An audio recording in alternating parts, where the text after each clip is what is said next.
तो बच्चों हमने आज शुरू करना है kingdom Monera.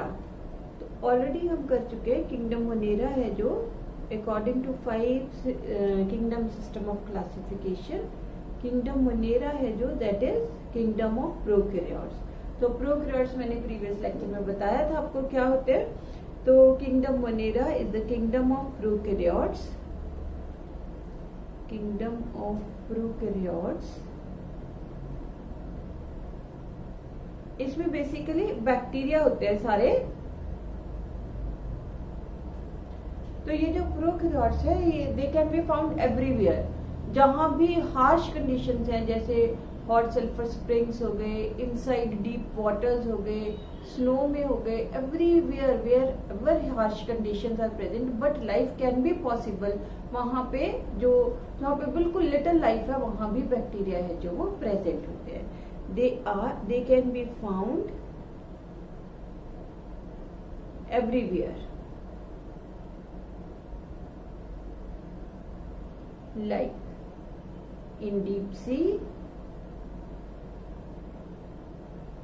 hydrothermal vents,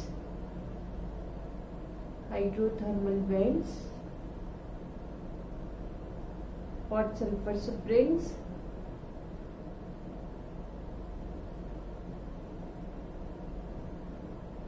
inside soil, and outside and inside the living organisms as parasites also.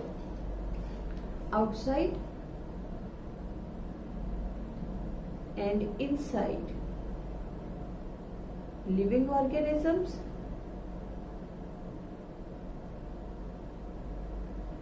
as parasites, as pathogens. Also they are found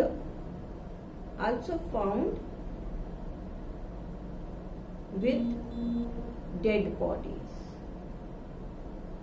तो डेड बॉडीज को डिकम्पोज करने का, डेड बॉडीज किसी की भी हो, ह्यूमन बींग्स हैं, insects हैं, प्लांट्स हैं, सबकी डेड बॉडीज के साथ जो बैक्टीरिया है उन्होंने उस डेड बॉडी को डिकम्पोज करने का काम करना है।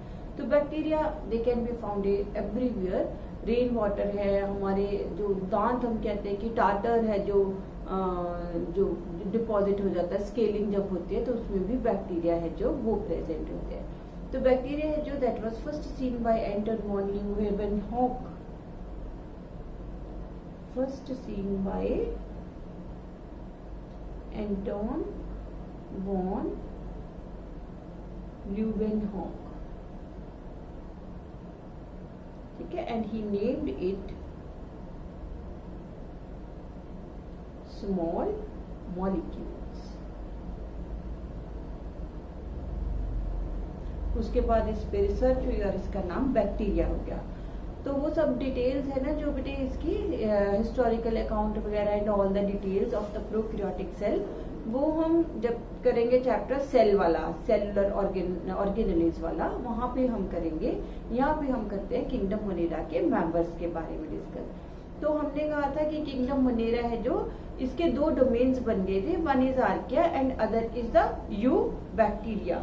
तो यहाँ पे हम कहेंगे कि जो किंगडम मोनेरा है, क्योंकि हम 5 किंगडम क्लासिफिकेशन है जो उसको फॉलो कर रहे हैं, तो किंगडम मोनेरा है जो इसके आगे हम 2 कैटेगरीज में इसको स्टडी करेंगे।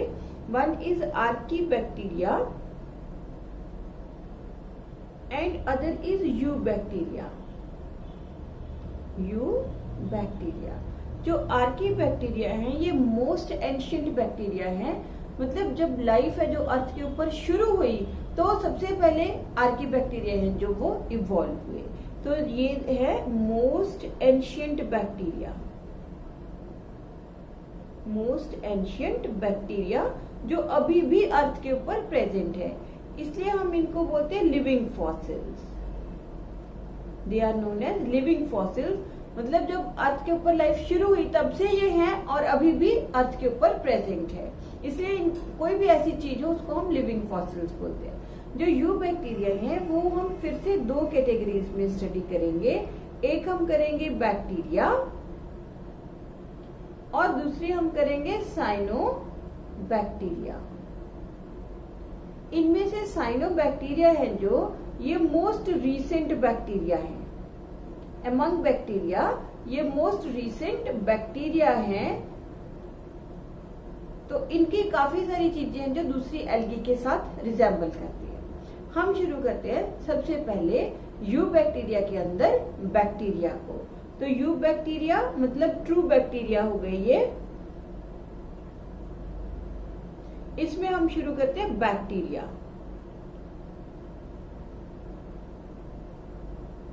तो बैक्टीरिया है जो, इसमें बेटा बैक्टीरिया की डिफरेंट शेप्स हो सकती हैं। दे can B of different shapes. कौन कौन सी डिफरेंट शेप्स है? दे कैन बी राउंडेड। अगर इनकी शेप बैक्टीरिया की राउंडेड है तो हम राउंडेड शेप को बोलते हैं coccus. This is known as the coccus shape. Coccus में बेटे अगर वो कोकस मतलब जो राउंड है, जो स्फेरिकल है, बॉल लाइक है, वो सिंगली प्रेजेंट है तो हम बोलते हैं माइक्रोकोकस या मोनोकोकस। मोनो मीन सिंगल, कोकस हो गई स्फेरिकल शेप। एंड अगर वो दो के ग्रुप में प्रेजेंट है तो हम बोलते हैं डिप्लोकोकस, लाइक दिस। दो के ग्रुप में प्रेजेंट है तो वो हो जाएंगे डिप्लोकोकस। और अगर वो चेन में प्रेजेंट है तो हम बोलते हैं स्ट्रेप्टोकोकस, चेन, स्ट्रेप्टोकोकस। अगर वो प्रेजेंट है इन द बंच तो हम बोलते हैं स्टेफाइलोकोकस।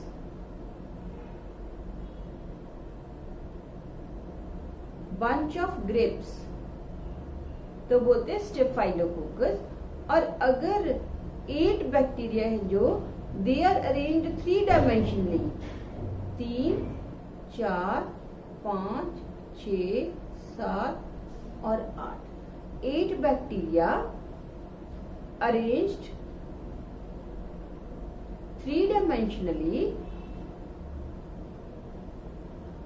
तो हम इस अरेंजमेंट को बोलते हैं सासिना। ठीक है, तो फर्स्ट शेप कौन सी हो गई? कोकस। दैट इज स्फेरिकल है, बॉल लाइक है, तो हम उसको बोलेंगे कोकस shape. Single कोकस that is monococcus, दो जुड़ गए डिप्लोकोकस, चेन बन गई स्ट्रेप्टोकोकस, ग्रुप बन गया स्टेफाइलोकोकस। और अगर 8 बैक्टीरिया 3 डायमेंशनली अरेंज है तो दैट इज नोन एज सासिना। दूसरी शेप है रॉड शेप्ड। तो अगर ये बैक्टीरिया हैं जो दे आर रॉड शेप्ड तो हम उसको बोलते हैं bacillus, that is known as bacillus. तो बेसिलस में भी अगर 2 जुड़ गए तो उसको हम बोलेंगे डिप्लोबेसिलस।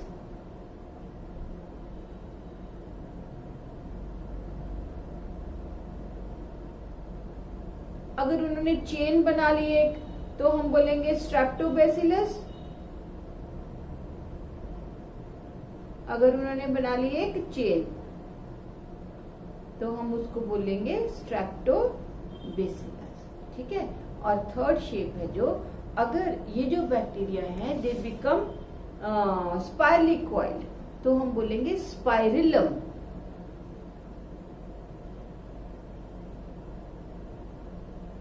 If they are spirally coiled तो हम बोलेंगे स्पाइरिलम। ये उनके फ्लैजेला होते हैं, शेप इज स्पाइरिलम या स्पाइरिला, दीज आर फ्लैजेला। और अगर वो बैक्टीरिया है कॉमा शेप्ड तो हम उनको बोलते हैं vibrio, comma shaped, like this.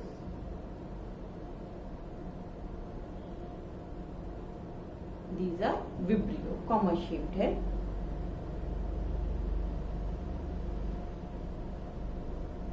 ठीक है, तो ये 4 शेप्स हो गई, that is coccus, bacillus, spirillum and vibrio shapes हो गई। अब रिगार्डिंग इट्स सेल स्ट्रक्चर, वैसे तो हम सेल स्ट्रक्चर है जो वो चैप्टर सेल स्ट्रक्चर में ही करेंगे। यहाँ पे मैं जो हमने कल डिस्कस किया था उसमें से ही कुछ और डिस्कस करते हैं। तो सेल स्ट्रक्चर है जो बैक्टीरिया की सिंपलेस्ट सेल स्ट्रक्चर होती है, प्रोकैरियोटिक सेल स्ट्रक्चर होती है, सिंपलेस्ट सेल स्ट्रक्चर। क्योंकि हमने प्रीवियस लेक्चर में किया कि उनके पास बहुत ज्यादा कुछ नहीं होता। साइटोप्लाज्म है, न्यूक्लियोइड है एंड सेलुलर ऑर्गेनेलिज्म में सिर्फ उनके पास 70S टाइप ऑफ राइबोसोम्स है और कुछ भी उनके पास प्रेजेंट नहीं है, ना कोई वैक्यूल है ना कुछ और है। तो ये जो बैक्टीरिया हैं, इनकी जो वॉल है, हमने लिखा था किस चीज की बनी हुई है, ये इनकी सेल वॉल है। सेल वॉल के बाहर म्यूकस में और मे नॉट बी प्रेजेंट, हो सकता है म्यूकस हो सकता है म्यूकस ना हो। म्यूकस का होना यहाँ पे जरूरी नहीं है। तो म्यूकस शीथ में और मे नॉट बी प्रेजेंट, मे और मे नॉट बी प्रेजेंट,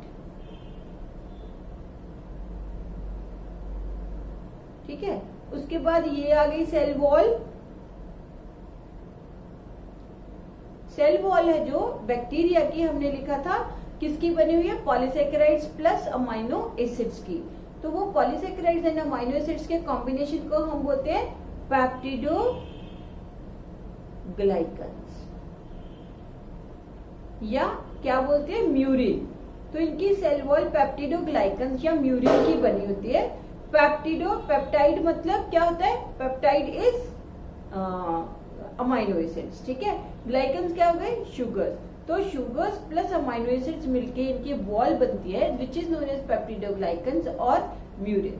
उसके अंदर प्रेजेंट होगी प्लाज्मा मेम्ब्रेन, और ये हमने लिखा था क्या है, न्यूक्लियोइड, कि जो न्यूक्लियस है, जो जेनेटिक मटेरियल है तो डीएनए, बट वो DNA is not bounded by nuclear membrane.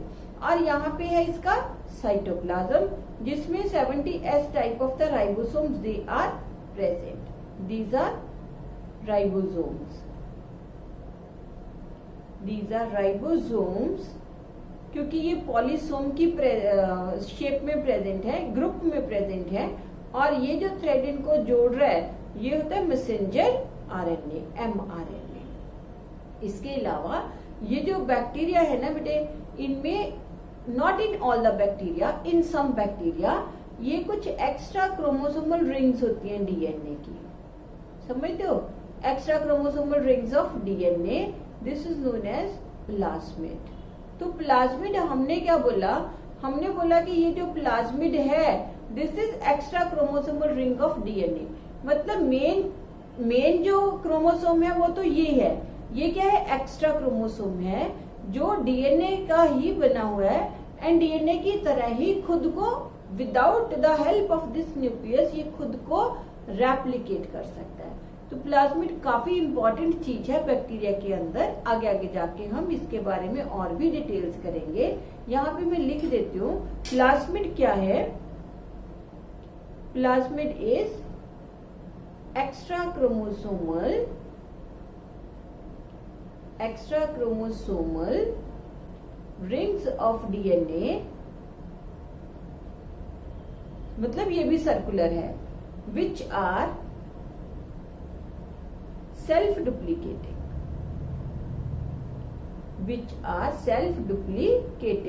तो ये खुद, मतलब कि सेल्फ डुप्लीकेटिंग का मतलब है कि ये जो प्लाज्मिड है ये इसकी मर्जी से नहीं डुप्लीकेट होता है, ये खुद ही डुप्लीकेट हो सकता है। तो जो बैक्टीरिया है वैसे तो उसके सर्वाइवल के लिए सिर्फ ये न्यूक्लियोइड वाला जो डीएनए बनाया हमने यही उसके लिए जरूरी होता है। जब प्लाज्मिड प्रेजेंट होता है तो उसके बैक्टीरिया के पास कुछ एक एक्स्ट्रा कैरेक्टर आ जाता है। जैसे हम कहते हैं कि कुछ बैक्टीरिया है जो वो नाइट्रोजन को फिक्स करते हैं, तो वो बैक्टीरिया ही नाइट्रोजन को क्यों फिक्स करता है, बाकी क्यों नहीं कर सकते, क्योंकि उन बैक्टीरिया के पास क्या होता है, प्लाज्मिड होता है और उस प्लाज्मिड के अंदर नाइट्रोजन फिक्सिंग जीन होता है। तो इसलिए ये जो प्लाज्मिड है ये बैक्टीरिया को कुछ एक्स्ट्रा प्रॉपर्टी बिस्टो कर देता है, एक्स्ट्रा प्रॉपर्टी दे देता है उसको, जबकि सर्वाइवल के लिए ये जो न्यूक्लियोइड है ये ही उसको सफिशिएंट होता है। तो बैक्टीरिया प्रोकैरियोटिक स्ट्रक्चर है, वॉल पेप्टिडोग्लाइकन्स या म्यूरिन की बनी हुई है, साइटोप्लाज्म है, 70S राइबोसोम्स है, वो ग्रुप में प्रेजेंट है। ग्रुप कौन करता है उनको, mRNA उसकी ग्रुपिंग कर देता है। इसके अलावा इनके पास प्रेजेंट होते हैं प्लाज्मिड्स एक्स्ट्रा क्रोमोसोमल रिंग्स होती है डीएनए की, जो बैक्टीरिया का कुछ एक्स्ट्रा पावर दे देते हैं एंड ये सेल्फ डुप्लीकेटिंग होती है। तो simplest type of the cell structure है जो बैक्टीरिया के पास प्रेजेंट है। But although it is having the simplest structure, इसकी जो metabolic activities है they are highly complicated and highly diverse. The metabolic activities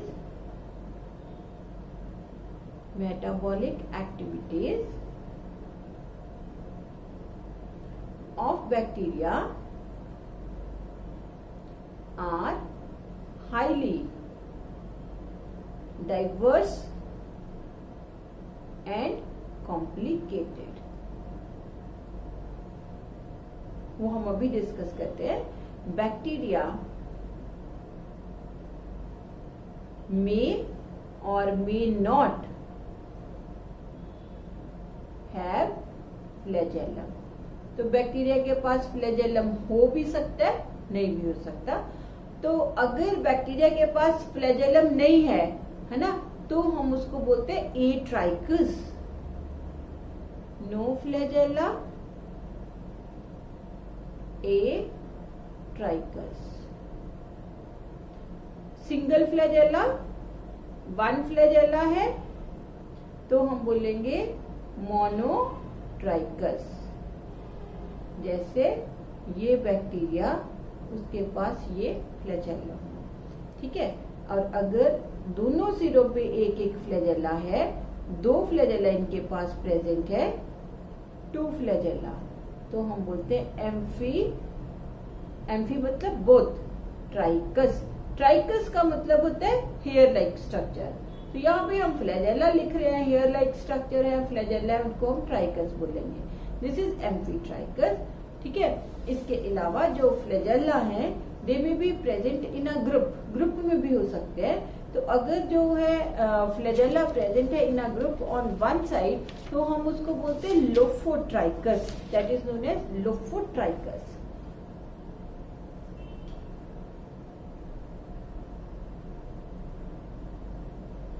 ऐसे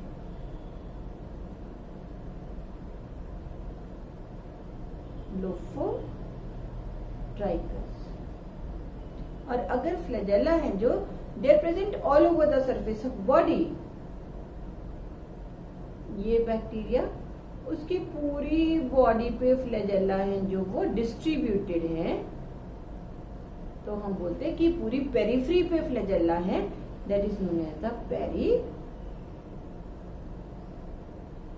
पेरीट्राइकस, ठीक है। तो ए ट्राइकस हो गया। ए जहां भी वर्ड लग जाता है ना उसका मतलब होता है एब्सेंट। तो ए ट्राइकस, एब्सेंट, ट्राइकस मतलब flagella, mono one flagella, amphi two flagella, lophotrichous tuft, tuft मतलब ग्रुप में प्रेजेंट है फ्लैजेला, तो हम उसको लोफोट्राइकस बोलते हैं। और अगर फ्लैजेला है जो वो पूरी सरफेस, पूरी पेरिफ्री पे है, तो वो हो जाता है पेरीट्राइकस। अब हमने डिस्कस करनी है बैक्टीरिया की मेटाबॉलिक एक्टिविटीज। तो regarding metabolic activities of bacteria, जैसे हम ह्यूमन फिजियोलॉजी कर रहे थे, है ना, तो ह्यूमन फिजियोलॉजी में हमने क्या इसकी दैट इज डाइजेशन क्या है, ब्रीदिंग क्या है, एक्सक्रीशन क्या है, लोकोमोशन कैसे होगी, तो दे आर उसके अंदर जो जितनी भी एक्टिविटीज चल रही है दे आर मेटाबॉलिक एक्टिविटीज। तो मेटाबॉलिक एक्टिविटीज है ना जो बेटे, इसमें सबसे इंपॉर्टेंट है रेस्पिरेशन। सबसे इंपॉर्टेंट है रेस्पिरेशन। तो रेस्पिरेशन हमने बोला कि जो बैक्टीरिया है ये हर एक्टिविटी में, हर एक मेटाबॉलिक एक्टिविटी में क्या है, डाइवर्स है। तो रेस्पिरेशन आपने पढ़ा होगा दो टाइप की होती है, one is aerobic and other is anaerobic. तो बैक्टीरिया में भी रेस्पिरेशन है जो वो दो टाइप की हो गई, one is aerobic and second is anaerobic. Aerobic आपको पता होगा, एरोबिक होता है कि जो that is which lives in the presence of oxygen, and anaerobic हो गए which can live in the absence of oxygen. तो एरोबिक है जो वो आगे दो टाइप का है, one is obligate aerobes and second है facultative anaerobes. Obligate aerobes and facultative anaerobes. Similarly बेटे anaerobic हो गए which can survive under anaerobic conditions, that is without oxygen, वो भी होंगे obligate anaerobes and facultative aerobes. तो मतलब समझो ऑब्लिगेट का मतलब होता है ट्रू, मतलब वो क्या है, ट्रू एरोब्स है. तो ट्रू एरोब्स है तो they will die under anaerobic condition. जैसे एनारोबिक कंडीशन आएंगी उनकी डेथ हो जाएगी.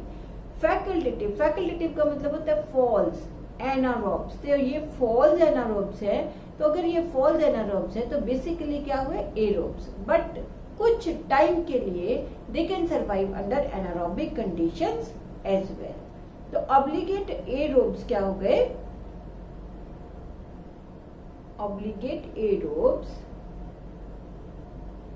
these are true aerobes which can survive only under aerobic conditions, that is they will die under anaerobic conditions. तो उनको हम बोलेंगे obligate aerobes. फॉर एग्जाम्पल याद करनी है कर लो, नहीं तुम्हारी मर्जी है. For example bacillus subtilis. Second facultative anaerobes. Facultative मतलब फॉल्स हो गए, फैकल्टेटिव एनारोब्स. तो बेसिकली ये क्या हो गए, एरोब्स हो गए which can survive under anaerobic conditions for some time. They are aerobes which can survive under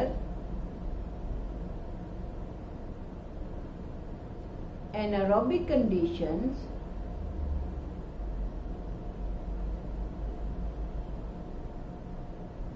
for some time. For example है इसकी हेलोफाइल्स.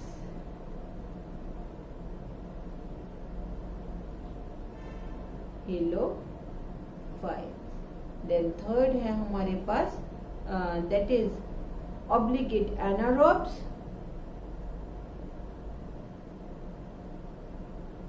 ऑब्लिगेट एनारोब्स हो गए true anaerobes which will die under aerobic conditions. They can survive only under anaerobic conditions. Anaerobic conditions. तो जैसे aerobic conditions आएंगी उनकी death हो जाएगी. For example clostridium botulinum. Clostridium botulinum, ये जो क्लोस्ट्रीडियम बोटुलिनम है ना, जो ये फूड पॉइजनिंग होती है ये कॉज करते हैं क्लोस्ट्रीडियम बोटुलिनम. फिर आ गया फैकल्टेटिव एनारोब्स. क्या हुए फैकल्टेटिव एरोब्स. क्या हुए फैकल्टेटिव मतलब फॉल्स, एरोब्स मतलब बेसिकली क्या है ये anaerobes but can survive under aerobic conditions for some time. Basically they are anaerobes but can survive under aerobic conditions for some time.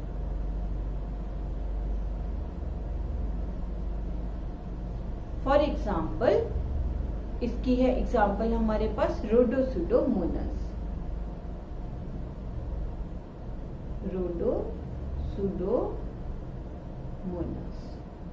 ठीक है बेटा, ये क्लियर हो गया कि जो रेस्पिरेशन है इसकी 4 टाइप्स की है.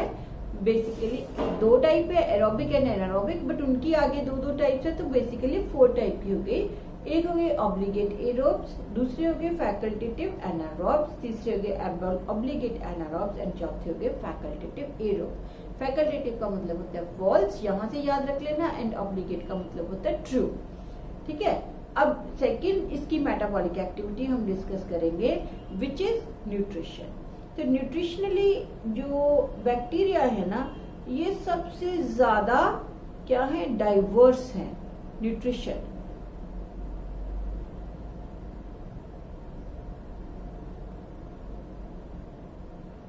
तो nutritionally bacteria are most diverse. Bacteria are most diverse nutritionally. सबसे पहले तो देखो, न्यूट्रिशन वाइज अगर हम बैक्टीरिया को देखें तो दोनों मोड ऑफ न्यूट्रिशन इसमें प्रेजेंट है। That is they may be autotrophic और दे में बी हेटरोट्रॉफिक। हालांकि हेटरोट्रॉफिक बैक्टीरिया सबसे ज्यादा एबंडेंस में होते हैं, बट ऑटोट्रॉफिक बैक्टीरिया भी प्रेजेंट होते हैं। जो ऑटोट्रॉफिक है वो भी 2 मोड्स हैं, एक होते हैं फोटो ऑटोट्रॉफ्स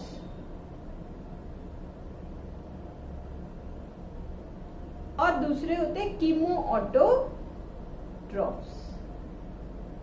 तो कीमो ऑटोट्रॉफ्स है ना जो, वो सिर्फ हमें मोनेरा में मिलेंगे और कहीं भी कीमो ऑटोट्रॉफ्स प्रेजेंट नहीं होते।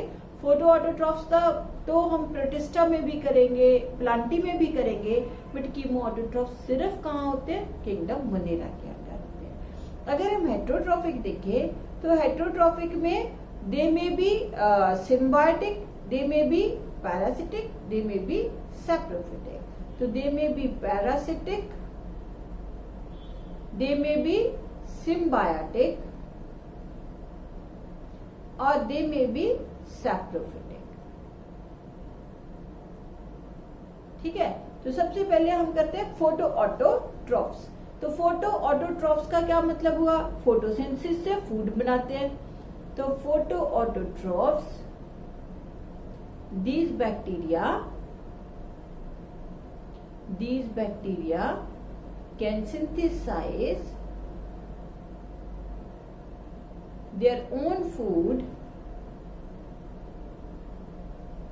from sunlight and carbon dioxide. इनके पास बेटे क्लोरोफिल स्पेशल होता है, which is known as bacteriochlorophyll. They have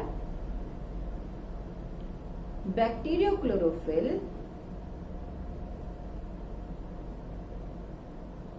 और दूसरी चीज हम फोटोसिंथेसिस की रिएक्शन में लिखते हैं कार्बन डाइऑक्साइड प्लस वाटर। तो मतलब वाटर है जो वो यूज करते हैं और ऑक्सीजन इवॉल्व करते हैं फोटोसिंथेसिस। तो यहाँ पे वाटर यूज नहीं होता। They do not use water as reducing agent।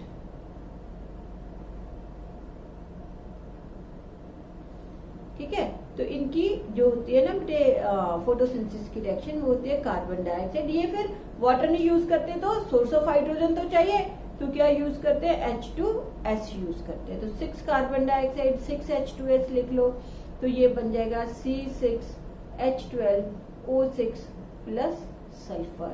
तो यहाँ पे क्योंकि यहाँ पे उन्होंने वाटर यूज नहीं किया, ये ही ऑक्सीजन बाहर इवॉल्व होनी थी, इन्होंने H2S यूज किया है, तो इसलिए ये ऑक्सीजन की जगह क्या रिलीज कर रहे हैं, सल्फर रिलीज कर रहे हैं। ठीक है, क्यों सल्फर रिलीज कर रहे हैं, क्योंकि उन्होंने वाटर यूज नहीं किया। जब हम यहाँ पे वाटर लिखते हैं, यहाँ पे हम लिख देते हैं वाटर, तो इसका मतलब होता है कि ये हाइड्रोजन कार्बन डाइऑक्साइड के साथ मिल गई और ये जो ऑक्सीजन होती है वो इवॉल्व हो गई।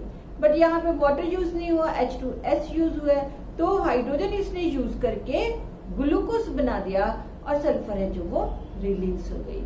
ऐसी फोटोसिंथेसिस जहाँ पे ऑक्सीजन रिलीज नहीं होती उसको हम बोलते हैं एनऑक्सीजेनिक।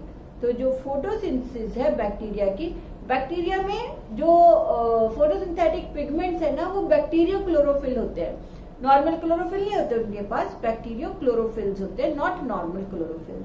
उनकी जो फोटोसिंथेसिस है उसमें फूड तो बना, ग्लूकोज तो बना, बट ऑक्सीजन इवॉल्व नहीं हुई, ठीक है, नो ऑक्सीजन। तो इसको हम बोलते हैं photosynthesis is, bacterial photosynthesis is anoxygenic, anoxygenic, an मतलब विदाउट, ऑक्सीजेनिक मतलब ऑक्सीजन इवॉल्व नहीं होती, विदाउट ऑक्सीजन इवॉल्विंग ये फोटोसिंथेसिस करते हैं।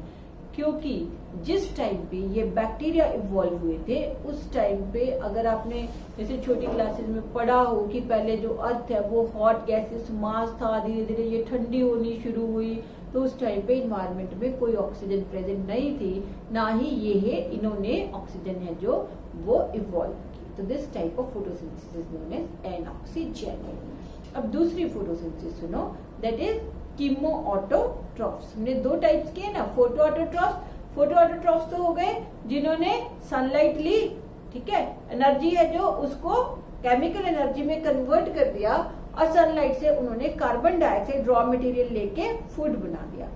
कीमोऑटोट्रॉफ्स क्या है? कीमोऑटोट्रॉफ्स है ना जो बेटे ये सन एनर्जी नहीं यूज करते। कीमोऑटोट्रॉफ्स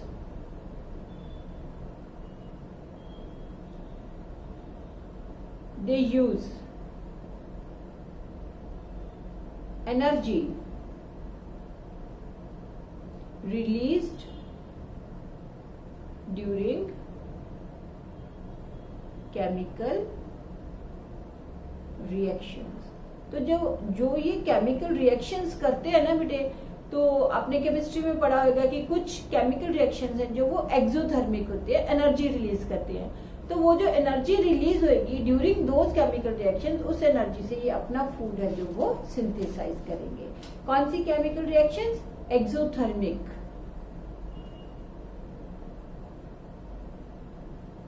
जैसे फॉर एग्जाम्पल, एक एग्जाम्पल के तौर पे अब मैं आपको देती हूँ, यहाँ पे हम एक एग्जाम्पल करते हैं। For example nitrifying bacteria,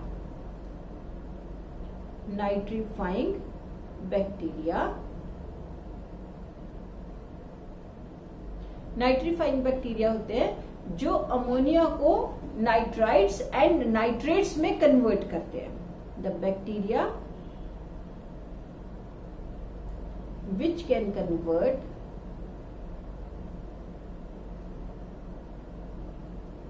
ammonium ions into nitrites and nitrates. For example nitrosomonas and nitrosococcus, दो बैक्टीरिया की एग्जाम्पल करते हैं हम। नाइट्रोसोमन्स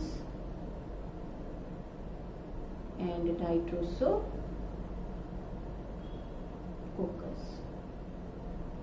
ये क्या करते हैं, इनकी क्या रिएक्शन होती है? देखो अमोनियम आयंस है,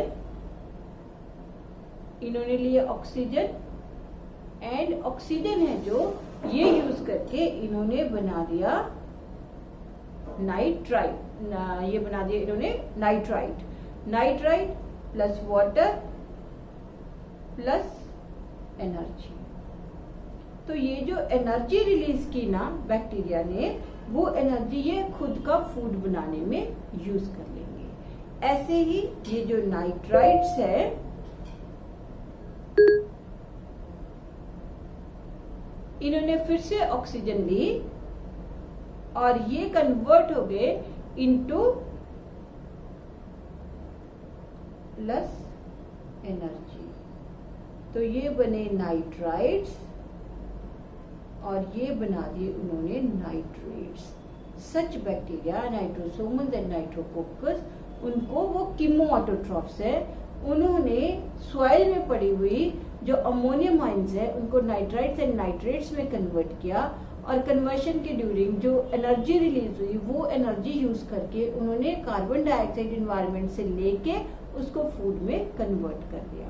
तो ऐसे बैक्टीरिया को हम बोलते हैं कीमोऑटोट्रॉफ्स। एंड कीमोऑटोट्रॉफ्स सिर्फ किंगडम मोनेरा में होते हैं। सिर्फ बैक्टीरिया केमिकली एक्सोथर्मिक रिएक्शंस की एनर्जी को फूड में कन्वर्ट कर सकते हैं और कोई अर्थ के ऊपर ऑर्गेनिज्म कीमोऑटोट्रॉफिक न्यूट्रिशन शो नहीं करेगा।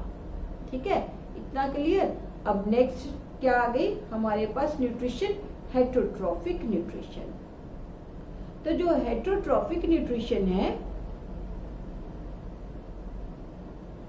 हेटरोट्रॉफिक बैक्टीरिया, ये सबसे ज्यादा एबंडेंस में बैक्टीरिया होते हैं, मोस्ट एबंडेंट बैक्टीरिया है ये। These are most abundant bacteria. ये जो बैक्टीरिया है ना बेटे, ये सबसे पहले है ये सैप्रोफिटिक, इनकी न्यूट्रिशन। सैप्रोफिटिक आप जानते होंगे, पहले भी टर्म की होगी आपने, सैप्रोफिटिक। सैप्रोफिटिक होते हैं जो डेड एंड डिकेइंग, जो भी डेड बॉडीज होती है उनको डिके कर देते हैं। They are known as the saprophytic bacteria. Saprophytic bacteria होते हैं free living bacteria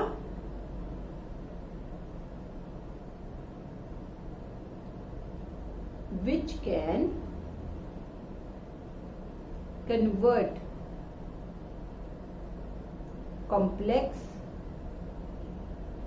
organic material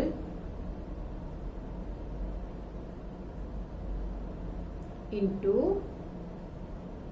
simple inorganic substances।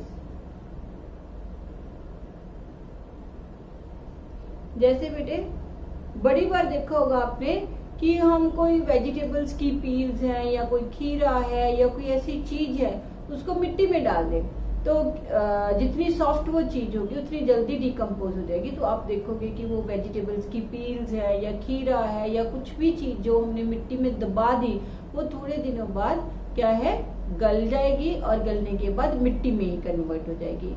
अब जो वेजिटेबल पील्स थी उनमें तो ऑर्गेनिक सब्सटेंसेस थे, कार्बोहाइड्रेट थे, कोई फैट थे, कोई लिपिड थे, कुछ भी था उनके अंदर, ऑर्गेनिक कंपाउंड थे। अब वो सॉइल में कन्वर्ट हो गए तो सॉइल के इनऑर्गेनिक कंपोनेंट्स बन गए, उसको हम बोलते हैं सैप्रोफिटिक बैक्टीरिया। तो सैप्रोफिटिक बैक्टीरिया की एक्टिविटी से ही ये सब कुछ पॉसिबल है। अगर सैप्रोफिटिक बैक्टीरिया, हम कहते हैं कि एनिमल्स है जो वो मर गए, मिट्टी में पड़े रहते हैं, उसके ऊपर बैक्टीरिया आ जाते हैं, बैक्टीरिया है जो उसकी बॉडी को डिकम्पोज करना शुरू करते हैं एंड अल्टीमेटली वो जो डेड बॉडी है वो मिट्टी में मिल जाएगी। तो अगर सैप्रोफिटिक बैक्टीरिया ना हो तो ये जो अर्थ है that will become full of dead body. तो इसलिए सैप्रोफिटिक बैक्टीरिया को हम बोलते हैं they are nature scavengers, that is सफाई करने वाले हैं नेचर की। अदरवाइज इन बैक्टीरिया के बिना अर्थ के ऊपर लाइफ ही पॉसिबल नहीं हो सकती। तो सैप्रोफिटिक बैक्टीरिया है जो अगर एनारोबिक ब्रेकडाउन होता है, कुछ ऐसे डेफिनेशंस हैं, anaerobic breakdown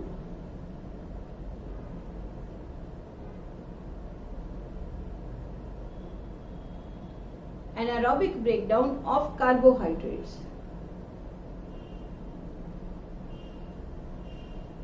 that is known as fermentation।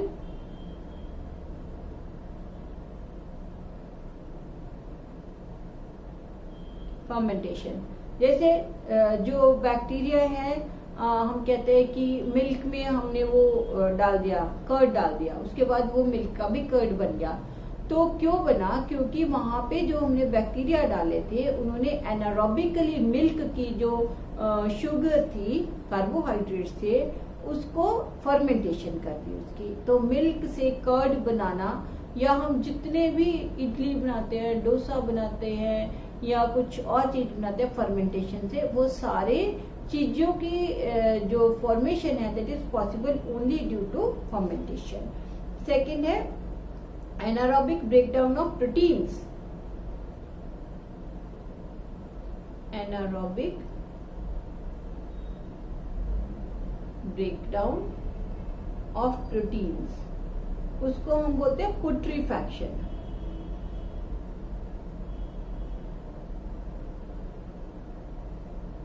Third है aerobic breakdown। aerobic breakdown of organic substances. That is known as the decay. जैसे मैंने आपको बताया कि हमने कुछ वेजिटेबल्स पील्स डाल दी या कुछ खीरा डाल दिया या कोई और सब्जी डाल दी, या जो हम प्लांट्स वगैरह काटते हैं वो हम अगर किसी उसमें डीप पिट में डाल दें, स्लोली एंड स्लोली वो मिट्टी में कन्वर्ट हो जाएगा। वो सारा कुछ क्या होता है? डिके होता है। ठीक है, तो ये जो सैप्रोफिटिक बैक्टीरिया है, they are useful to human beings. They are known as all saprophytic bacteria. They are useful. First हो गया, they are known as nature scavengers.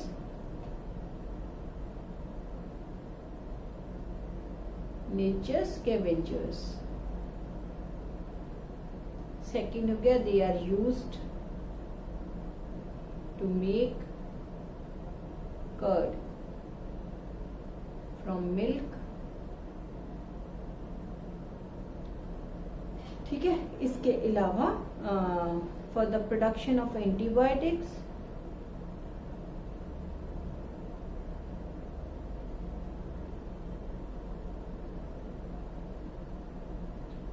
Then fixing the nitrogen,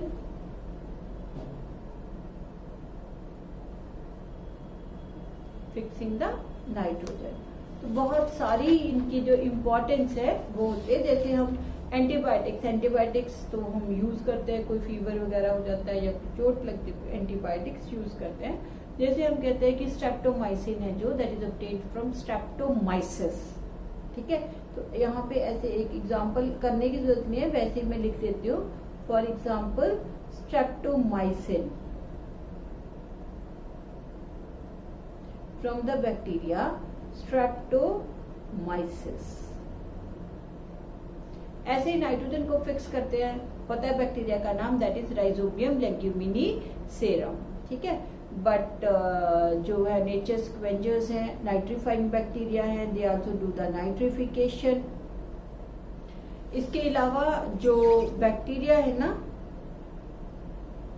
they can produce manure.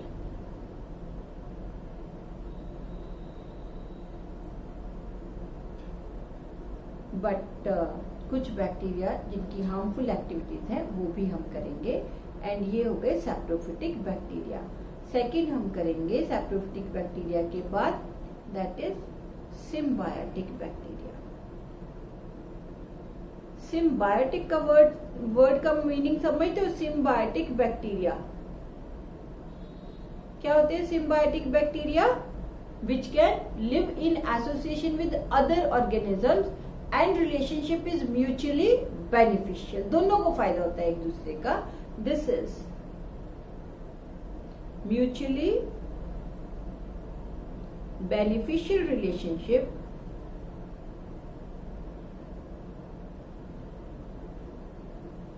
Between bacteria and other organisms.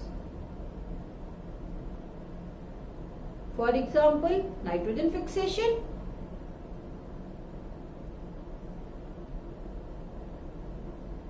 by rhizobium,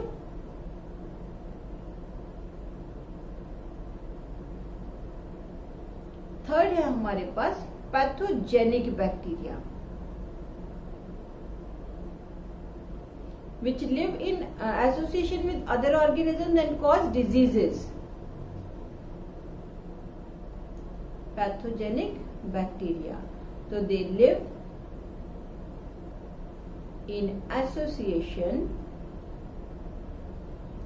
with other living organisms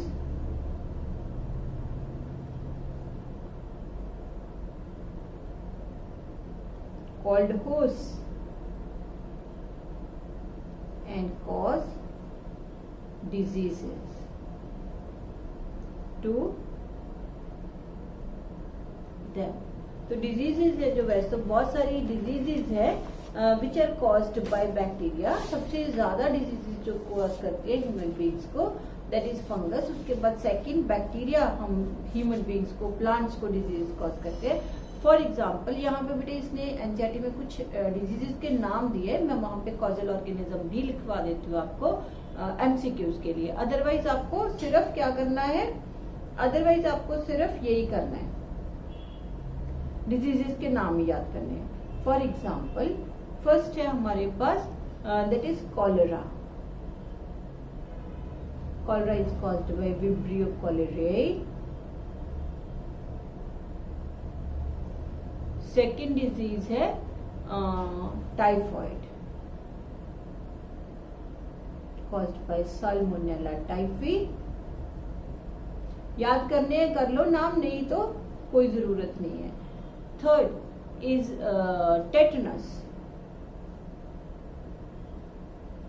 caused by Clostridium tetani.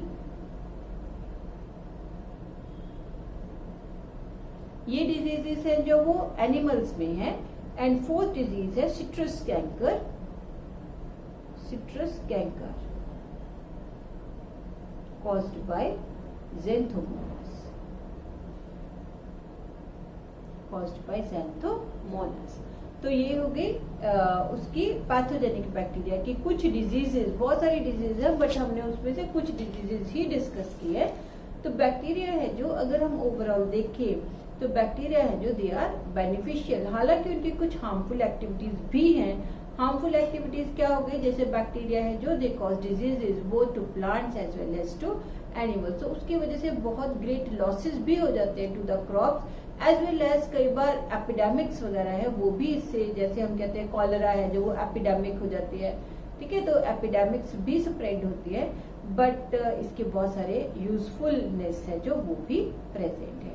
तो हमने बेटे शुरू किया you bacteria. You bacteria में हमने discuss किया bacteria.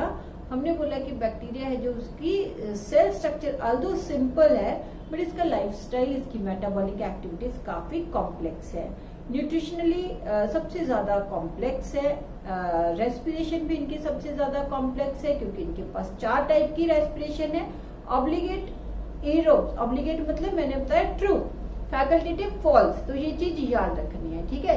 Examples याद करनी है कर लो, अदरवाइज बेसिक डेफिनेशन है जो आपको पता होनी चाहिए। फिर आ गया हमारे पास न्यूट्रिशन। न्यूट्रिशन फोटो ऑटोट्रॉफ्स पता है आपको, बट बैक्टीरिया के अंदर नॉर्मल क्लोरोफिल नहीं होता, बैक्टीरिया क्लोरोफिल होता है। सेकंड, बैक्टीरिया वाटर यूज नहीं करते, H2S यूज करते हैं, तो इसलिए ये ऑक्सीजन इवॉल्व नहीं करते, तो फोटोसिंथेसिस एनऑक्सीजेनिक हो जाएगी। कीमोऑटोट्रॉफ्स हो गए जो एक्सोथर्मिक केमिकल रिएक्शंस ये करते हैं, उसमें से जो एनर्जी निकलेगी उसको ये फूड में कन्वर्ट करेंगे। एंड हेट्रोट्रॉफिक में पैरासिटिक है, सिम्बायोटिक है, सेप्रोफिटिक है। हेट्रोट्रॉफिक सबसे ज्यादा है एंड हेट्रोट्रॉफिक बैक्टीरिया है जो वो यूजफुल भी है। रिगार्डिंग जैसे सैप्रोफिटिक में हमने किया कि फर्मेंटेशन करेंगे ये, या फिर डेड डिकेइंग ऑर्गेनिक मैटर है जो उसको डिकम्पोज करेंगे, डिके कर देंगे, तो उसके लिए ये यूजफुल है। इसके अलावा they can also cause a disease to both plants as well as to animals. तो ये हमने जितना किया बैक्टीरिया का, बाकी हम करेंगे नेक्स्ट लेक्चर में रिगार्डिंग रिप्रोडक्शन इन बैक्टीरिया।